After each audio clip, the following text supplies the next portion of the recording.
Bismillahirrahmanirrahim. Assalamualaikum warahmatullahi wabarakatuh. Pertama-tama mari kita panjatkan puja-puji syukur kita kehadirat Allah Subhanahu wa taala yang mana telah memberikan kita nikmat sehingga kita semua dapat berkumpul di acara workshop yang insya Allah diberkahi ini. Kemudian salawat serta salam selalu terlimpah curahkan kepada junjungan besar Nabi kita Nabi Muhammad SAW, dan semoga sampai kepada kita umatnya yang insya Allah sangat mengharapkan pertolongannya di hari akhir nanti. Kemudian terima kasih saya ucapkan kepada Bapak Ibu guru sekalian yang telah menyempatkan hadir di acara workshop ini. Di sini saya akan membahas sebuah material berjudul Addressing Challenges in EFL Teaching. Baik, mari kita buka acara workshop ini dengan membaca basmalah bersama-sama. Bismillahirrahmanirrahim. Dimulai dari introduction dulu. Nama saya Ihsan Abdul Razak. Saya merupakan mahasiswa aktif di PBI semester 6 di Universitas Islam Negeri Sunan Gunung Jati Bandung. Kemudian mari kita masuk ke introduction. Apa sih EFL itu? EFL merupakan singkatan dari English as Foreign Language. Jadi di negara-negara yang selain di bahasa Inggris ada dua tipe pengajaran bahasa Inggris. Yang pertama EFL dan ESL.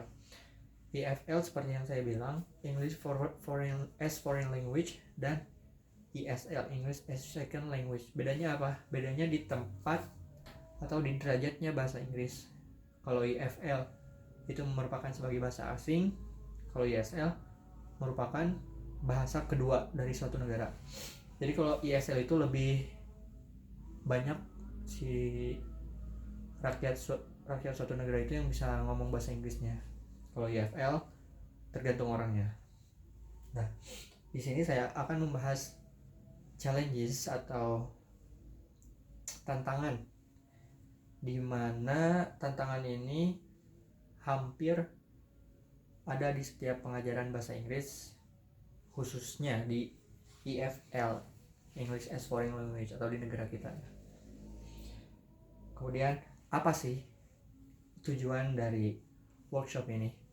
Yang pertama ada enhance language skill. Jadi manfaat dari workshop ini bisa mengembangkan skill berbahasa Inggris kita, bisa memperkaya vocabulary, belajar speaking, belajar pronunciation, dan lain sebagainya. Kemudian apalagi ada increase speaking confidence, bisa ya seperti yang saya katakan, bisa mengembangkan kepercayaan diri supaya kita bisa lebih mahir dalam berbahasa Inggris gitu. Kemudian yang ketiga ada develop pronunciation proficiency,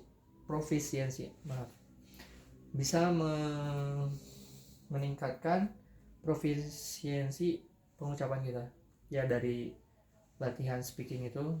Jadi kita bakal lebih terbiasa dan kemudian bisa berbahasa Inggris secara fluent atau lancar. Kemudian ada encourage daily in English use. Nah, selain itu dari objektif dari workshop ini atau tujuan workshop ini ialah memberanikan diri kita untuk membiasakan berbahasa Inggris dalam kegiatan sehari-hari, terutama saat pengajarannya. Kemudian apa lagi? Ada facilitate collaborative. Nah, nanti hasil dari workshop ini mungkin saja ada 1-2 ibu-ibu guru atau bapak-bapak guru yang ingin bekerja sama, kemudian ingin menyatukan aspirasi dan inspirasi, kemudian menciptakan suatu komunitas gitu. Nah, itu bisa tuh dari facilitate collaborative learning. Jadi bisa mengkolaborasikan beberapa guru supaya menciptakan alam berbahasa Inggris yang lebih enak gitu. Kemudian ada promote reflective learning. Nah, selain kita sharing, manfaat dari itu juga ada sharing-sharingnya. Jadi bisa waktu sharing-sharing itu kita bisa lebih merefleksi kepada diri kita sendiri, apa sih yang kurang saat kita mengajar, kemudian apa sih yang perlu ditingkatkan, ya itu bisa merefleksi lah intinya. Kemudian lanjut, nah ada nih common challenge atau masalah umum atau general yang sering kita temui, yang sering saya temui, yang sering guru temui saat mengajar bahasa Inggris ya. Yang pertama ada limited facilities, nah atau terbatasnya fasilitas. Contohnya apa sih? Nih, kalau misalkan di Indonesia kan pulaunya banyak, kemudian daerah-daerahnya juga masih ada yang maaf kurang terperhatikan ya, atau misalkan jauh dari peradaban, misalkan kayak SD di pelosok kayak gitu. Nah itu kan pasti sih fasilitasnya gak akan selengkap yang ada di tengah kota kan. Nah jadi apa sih limited facilities itu? Refers to inadequate resources such as classroom, teaching materials, and technology. Jadi limited resource, limited facility itu mengacu kepada terbatasnya fasilitas kelas, material, guru, SDM, dan teknologi juga. Nah akibatnya apa sih kalau misalkan sebuah kelas, sebuah sekolah itu kekurangan atau terbatas di fasilitasnya? This can hinder the learning experience, making it difficult for students to engage with the language effectively. Jadi menyebabkan si murid itu terhambat proses belajarnya. Sedangkan kita tahu kan teknologi itu membantu para siswa untuk mengembangkan skill berbahasa Inggris ya, terutama. Nah kalau misalkan ini terbatas, ya bakal susah nanti kalau misalkan si muridnya atau si sekolahnya tidak menyediakan fasilitas yang mumpuni. Kemudian how to solve, jadi bagaimana sih cara untuk mengatasinya? Nih ada dua cara. Yang pertama utilize teknologi, jadi menyediakan atau memasukkan atau menggunakan teknologi. Ya kalau misalkan kita sebagai guru gak bisa apa-apa, seenggaknya kita bisa memperkenalkan kepada murid kita kayak membawa laptop atau membawa handphone dan mengenalkan berbagai macam teknologi seperti aplikasi yang ada di gawai gadget kayak Duolingo, Kahoot, dan sebagainya. Nah dari situ gak usah semua murid punya handphone atau laptop gitu, jadi cukup guru aja kemudian diterangkan di kelas dan berbagi gitu. Jadi secara giliran dikasih kesempatan untuk melihat teknologi itu, untuk mempelajari bagaimana teknologi bisa digunakan sebagai alat pembelajaran. Kemudian ada create a resourceful environment. Nah jadi gak perlu mentok ke HP atau gawai. Use local newspaper or magazine in English for reading comprehension exercise and have students work in pair to summarize article and present them. Nih, ada contoh lainnya menggunakan majalah atau koran dari bahasa Inggris, atau bisa juga komik agar lebih seru, dan buku-buku cerita gitu. Nah, jadi gak usah terlalu mentok kepada gawai atau penggunaan gadget, bisa juga pakai komik, novel, atau apapun dalam bahasa Inggris. Kemudian masalah yang kedua ada limited exposure to English outside the classroom.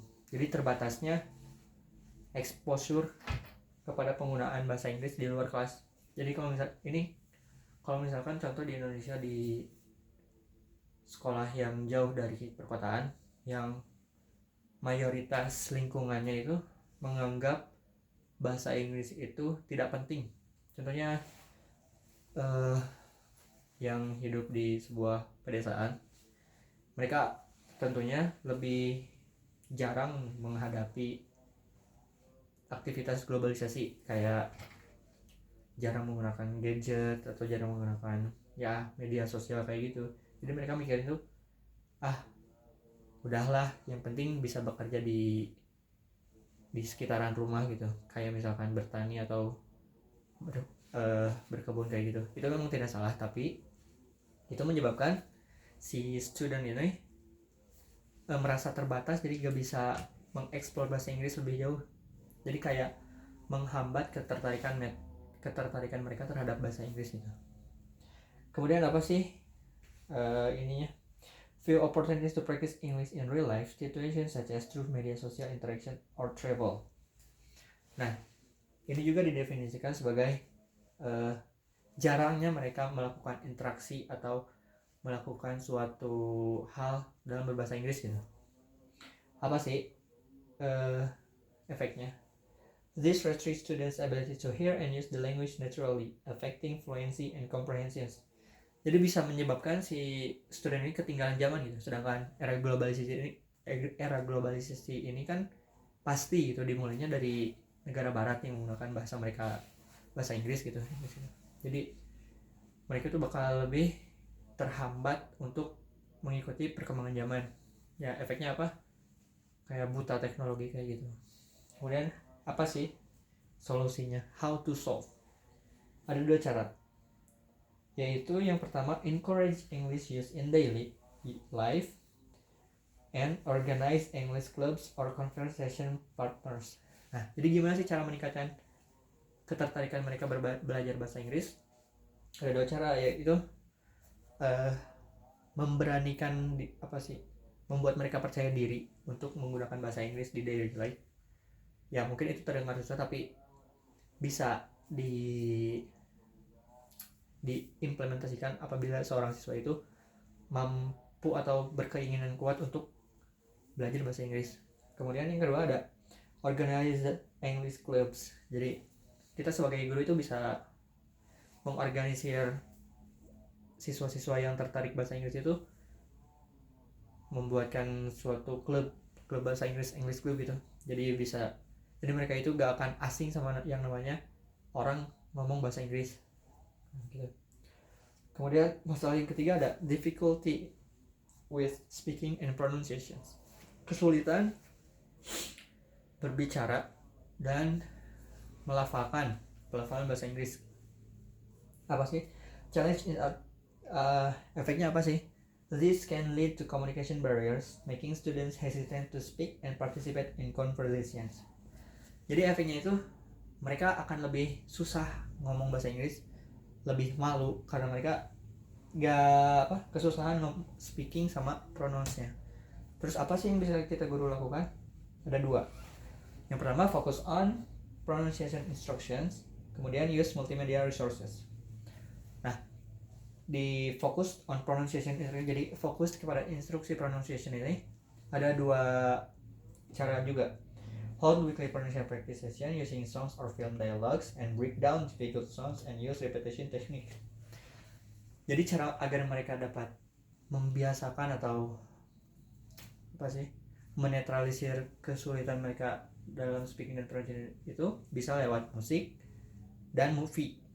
Atau ya, jadi misalkan si anak tuh tertarik sama film action misalkan, kita bisa berikan mereka film action yang berbahasa Inggris kemudian ada subtitlenya.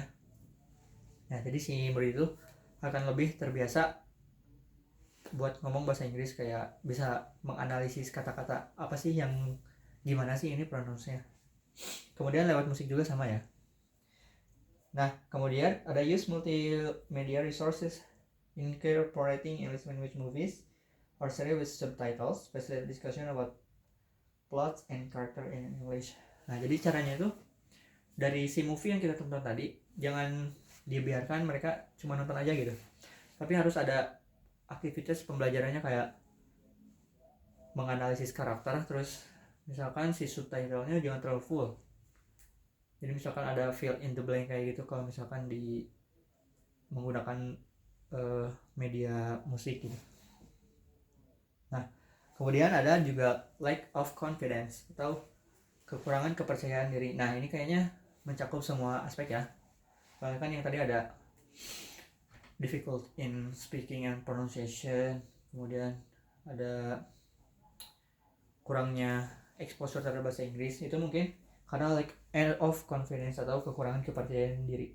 Feelings of self-doubt regarding language abilities, jadi mereka tuh merasa tidak pede ngomong bahasa Inggris atau belajar bahasa Inggris karena kemampuan mereka yang terbatas gitu.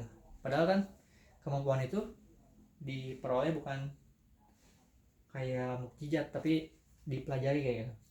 Nah, efeknya apa sih? Affect students' willingness to engage in speaking activities which are crucial or language acquisitions. Jadi menyebabkan siswa itu tidak engage di kelas yang itu atau tidak berbaur saat pelajaran bahasa Inggris. Terus bagaimana sih cara mengatasinya? Nah, create a supportive classroom environment and set achievable goals. Jadi sebagai guru kita bisa membuat atau menggunakan dua cara. Create supportive classroom environment, membuat lingkungan belajar yang kreatif yang bisa menarik minat, dan menetapkan tujuan yang dapat dicapai. Nah, semuanya itu gak akan bisa dicapai kalau misalkan gak ada tujuan. Nah, buat tujuannya kita bisa melihat nih need analysis atau apa sih yang dibutuhkan siswa, apa yang kurang dari siswa, dan apa yang cocok buat siswa. Nah, di Create Supportive Classroom ini ada dua hal yang perlu diketahui ya. Yang pertama, establish a no judgment policy for speaking practice and use icebreaker activities to gradually increase speaking complexity. Jadi, nah saat approach menggunakan cara ini, ada dua hal yang perlu diketahui seorang guru. Jadi no judgment itu tidak boleh menjudge si murid ini salah, atau misalkan ada murid yang mencoba bahasa Inggris kemudian pronunciasinya salah, kita sebagai guru tidak boleh correct it directly, ya hey kamu salah, itu harusnya gini. Itu sangat tidak dianjurkan ya, terutama kepada siswa yang baru mulai minat terhadap bahasa Inggris, karena itu bisa menyebabkan mental mereka down saat belajar bahasa Inggris. Kemudian use icebreaker. Jadi di setiap pengajaran ini harus ada ice breaking. Apa tuh ice breaking? Kayak ya permainan kecil gitu yang bisa kayak kepala pundak lutut kaki tapi pakai bahasa Inggris gitu. Kemudian yang kedua ada set. Nah, ini yang paling penting, set achievable goals. Jadi tetapkan tujuan yang dapat diraih. Jadi jangan terlalu berekspektasi tinggi, jangan juga berekspektasi rendah, tapi harus lihat harus ada titik terangnya gitu. Si siswa itu harus mampu apa aja sih setelah belajar bahasa Inggris sama kita gitu. Set small realistic goals for vocabulary learning. Create a visual progress chart to help students track achievement. Nah, ada dua hal yang penting nih di sini juga. Kayak set small realistic goals. Jadi goals terlalu gede kayak yang saya bilang tadi. Jadi cukup yang simple tapi sangat berpengaruh di kehidupan siswa gitu. Bisa nempel lah istilahnya.